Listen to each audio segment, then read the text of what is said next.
Hey everyone, I'm Elizabeth Ramsey with Instruction Partners, and today I am excited to be talking to Susan Epps, who is an interventionist at Rutherford County School District, about what works in the task of accelerating student learning.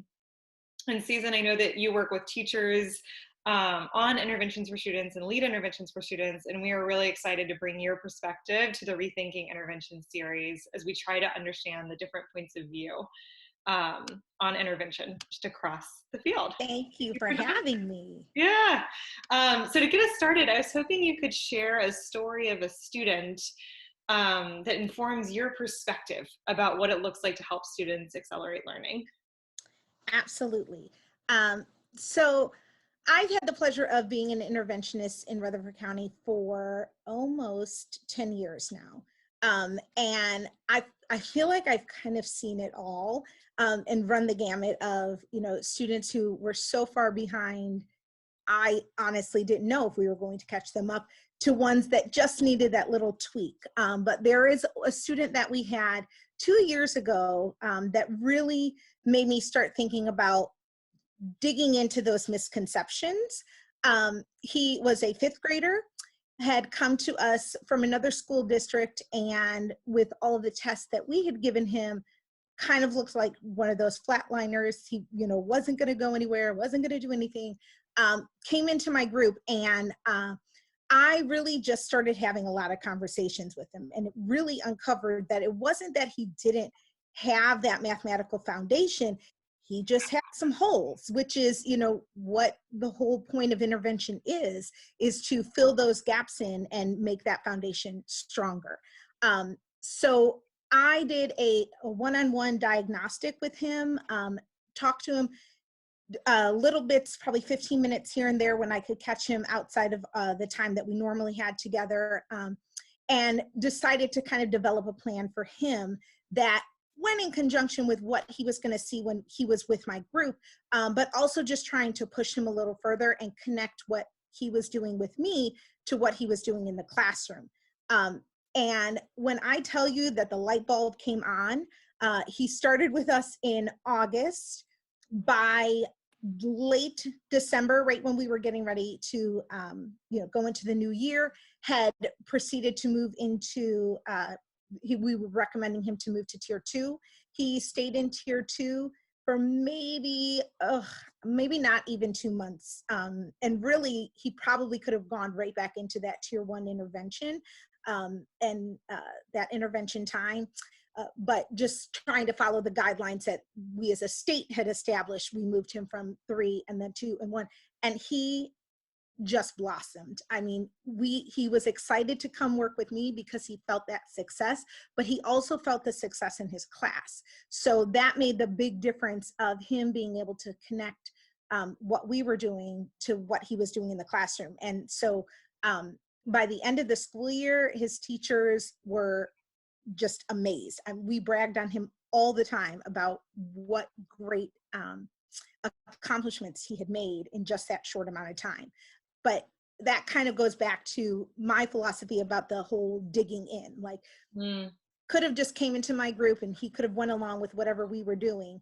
But for him, he needed such specific, small interventions that helped breed and grow that knowledge that he already had. So it was a very, very special kid. We've had lots of success in all the things that we've done, but he's one that just kind of really stuck out to me. Oh, I love that story. And it's such a beautiful illustration of a lot of, it sounds like the best practices you've seen. So I'm hearing, like, in your experience, when you think about what works in accelerating student learning, what I heard in that story is this piece around, like, deep and precise understanding of what type of academic support the student needs. And I also heard you talk about a link to the tier 1 content. What else would you describe? One, like, does that accurately reflect? And then what else would you describe as some of the best practices? Absolutely. So I would absolutely say those two are probably my biggest foundations. I don't ever want a child sitting with an intervention group and the person who's instructing them not know exactly where the holes are. So we do a lot of digging. I've created diagnostic tests. We've gotten some from our school district. We've collaborated with the teachers to make sure that what we're asking of them is really fitting to where they should be grade level wise, and then being able to backtrack and figure out, okay, well, if they don't grasp this concept, when I look at that kind of continuum of math learning, where do they fall, so that I, as the teacher, can come in and help them have those experiences to foster that learning and have it continue going. I think one of the important things is, besides the assessment, is also the experiences that the students get to have in intervention. It's not enough, we don't want that kill and drill. We don't want that rote learning. We want them to have those experiences that they would still have in the tier 1 instruction, but maybe just a different level. And it's not always just because it's a smaller group, I'm going to teach the same lesson. I want to find a different way to connect, maybe using different manipulatives, having those conversations. Like my administration and the kids always know, like, I ask a million trillion questions when we are in our intervention. If they want to say something, I'm like, well, why? Why does that work? How do you know that works? Is that always going to work? Is there, they're like, oh gosh, but I want them to own it. I want them to know that if they're saying, oh, I'm going to regroup, or I need to decompose this number, I want them to know why they're doing what they're doing. Oftentimes we used to think about intervention as like the I do, you do, we do. And there are a few times where that is necessary because we have to fix the misconception. But I can still do that while having them have that conversation and having them have the experience. Maybe I'm doing it wrong and they are explaining to me why what I'm doing wrong is wrong. I love always putting up problems that, have that error analysis, or having them think through. And sometimes it's been their problem that I've put up there and they're like, oh, what's wrong? Well, that's funny because you did that 2 days ago. So, really trying to make those connections so that they see the math that's going on and how that's connecting back to it. Which brings me to the other one, is connecting back to tier 1. Yeah. That was kind of our missing piece for a while. It was kind of me doing my thing and the teachers doing their things. And once a month we would have data meetings and discuss the children. But it wasn't until we started really talking about, the way that I was presenting material versus the way that they were presenting the material. It really got a conversation going between the teachers and I about how many different strategies should they have in their box. And a lot of the teachers, when having to, especially like our 4th and 5th grade teachers, understanding the foundations of what they're teaching, how that looks like in 2nd and 3rd grade, they were like, oh, I never thought about showing it that way. Or, being able to see, oh, well, we've been doing it using, place value disc, and getting to see the visual. They're like, oh, that makes so much sense. I'll make sure that I push him to do that when he's in class.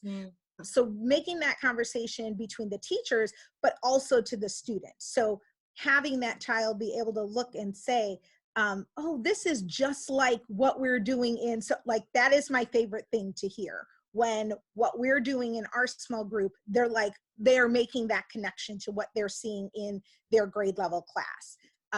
I know I'm doing a good job then, because they see the connection, and that's what's going to make that learning stick with them. Mm-hmm. Oh, I love it.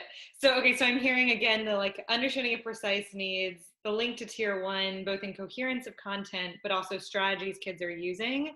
And it sounds like too, there's this piece of knowing the student. I'm hearing a relationship here and understanding how the student's brain works and your thinking on that. And then this piece of basically excellent instructional practice holds, what you would do, right? What you do in that full class setting, you want to do that same type of, at least deep dive with questions, prompting, etc., in a one-on-one experience. Absolutely. Love that. And so on the flip side of this season, what doesn't work? in intervention and in accelerating student learning. I know I have plenty of these stories. Would love to hear your Yes. perspective on what's hard here and not effective. Well, and I think that kind of, I guess, and not to repeat what we said, but what Yeah. doesn't work is not knowing the Opposite of. you know, like not knowing what it is they really need. Sometimes it's also assuming that they know. I mean, I know I've had lessons where I've started something and then I'm like, oh my gosh, you don't know how to do this. Like, we need to back up a few steps. And that like assumption that, oh, they already knew that. So I think that's kind of a dangerous practice, that assumption that they just know because they're in a certain grade and they've been exposed to it, that they have that. So for me, always doing some type of something, like even if it's just a small activity and me just observing how they attack activity, tells me a lot about where we need to go or what needs to come next. I am a fan of like the practice. They have to have that practice. I don't want it to be a worksheet. I don't want it to be, you know, something that they don't look forward to, but it might be, you know, some different types of problems put around the room.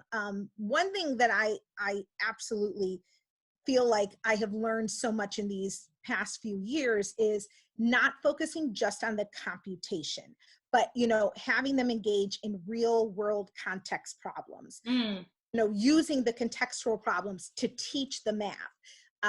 It's not just enough for me to give them a subtracting with regrouping problem if when they're faced with it in a word problem, they don't even know that that's asking them to subtract, or that they can use addition to solve the problem also.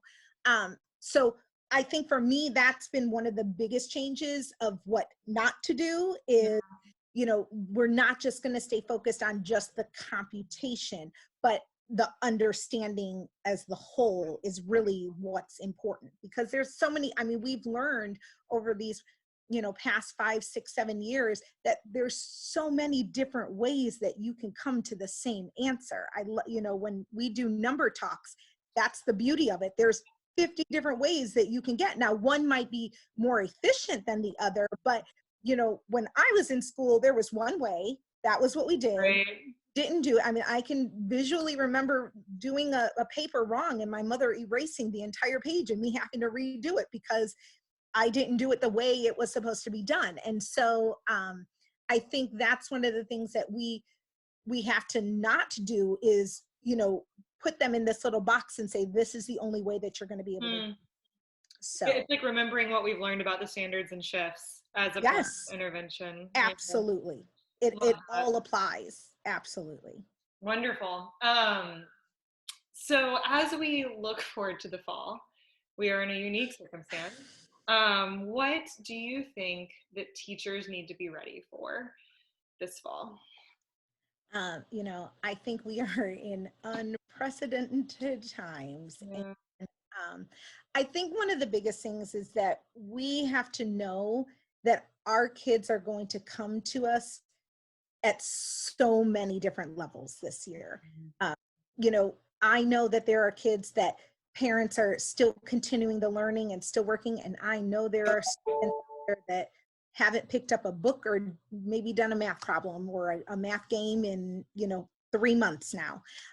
And so I think, you know, we tell the parents, like, don't worry, we're going to get them caught up, but it's going to take a lot of effort on us as a teacher or as a district to really meld, like, what is it that they missed in these last few months, besides that, you know, summer slide that sometimes happens, and how are we going to be able to still catch them up, remediate, while still going ahead and teaching what's at this new precipice of the next grade level environments. So I think there's going to be a lot of, my hope is that we do some deep diagnostics with every kid to really see where they're at, so that we know where we as teachers need to intervene.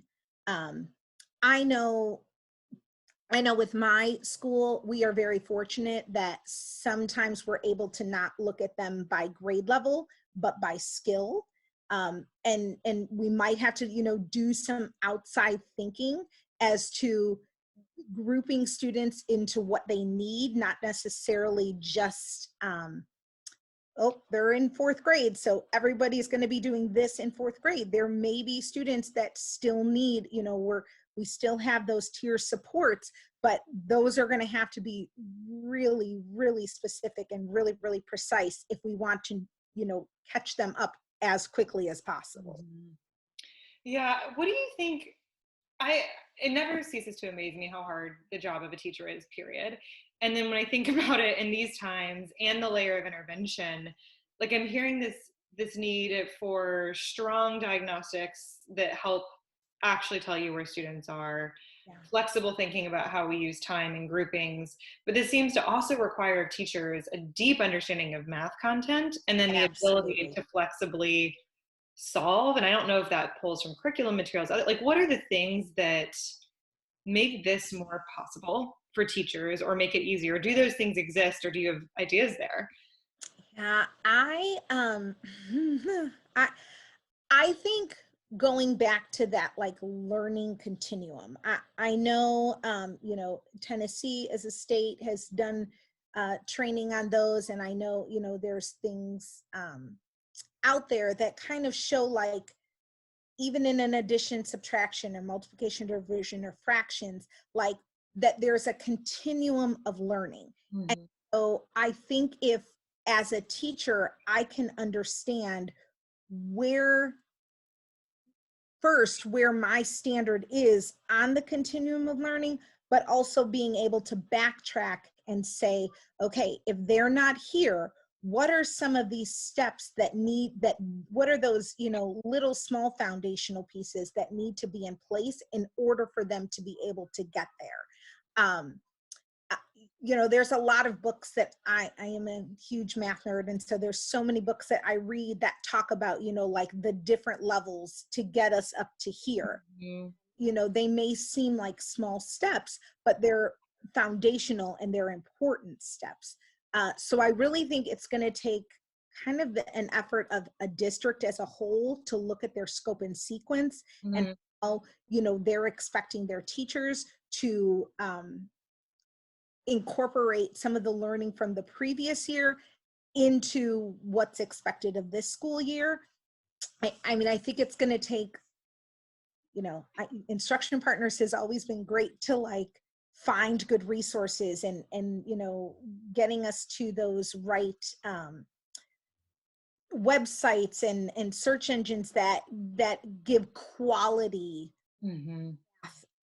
materials, because it's my biggest fear sometimes is that especially if this e-learning has to continue, is you have to have the buy-in also from the parents. They have to be able to understand it, and I don't want any of my parents to just type in adding with regrouping or whatever, and the first teachers pay teachers pops up and that's what we're doing, and so I think it's our job as teachers and as districts that we have to have that material ready and there for them to be able to easily access. Otherwise, if I'm a little bit of a control freak. I don't want to just lay it out there and say, hey, anything that you find. I want to make sure that what I'm providing my students and the parents is of quality material, and it's something Mhm. that is user friendly and that they can understand, and make sense to both the parent and to the child. And I think that's I think that's a big struggle. I mean, we struggle with it even when we could do face-to-face interaction. So, um, I think it's going to take something, a, a lot of us coming together and using our resources wisely, rather than me alone as a teacher by myself trying to find all of the right resources. Yeah, that's great, Susan. So I'm hearing scope and sequences that account for learning from spring and fall, attention to coherence for teachers to understand. I'm thinking like the coherence map where you can see the way the Yeah. systems link, Yep. strong materials options, and then support for engaging families. Big work ahead of us. Tall order. Yeah, it's it really is. order. It really is. Is there anything that's keeping you up at night about this, where you're like, oh no, I am nervous that schools and systems will do X, Y, Z, or I am nervous about this type of response? I think part of it for me has been watching how different districts have implemented what we're calling e-learning right now. And I honestly, the biggest part for me is not necessarily the curriculum, but the relationships between the students and the teachers. We have certain districts that are like, we want you all doing this, so we don't want you doing individual anything. And then we have other districts that are allowing students to at least see their classmates and their teachers on a camera and can interact. And it's very funny. We have 3 different school districts in my household. My husband works for one, I work for another, and my daughter attends another. And so it's been really interesting to watch how different districts have approached this concept of e-learning. And so I think one of the biggest things is, how do we still make sure that we're still keeping the relationships with the students? Because that's going to be the key to them staying engaged in it. If they're checked out, my daughter does, she has 3 days a week.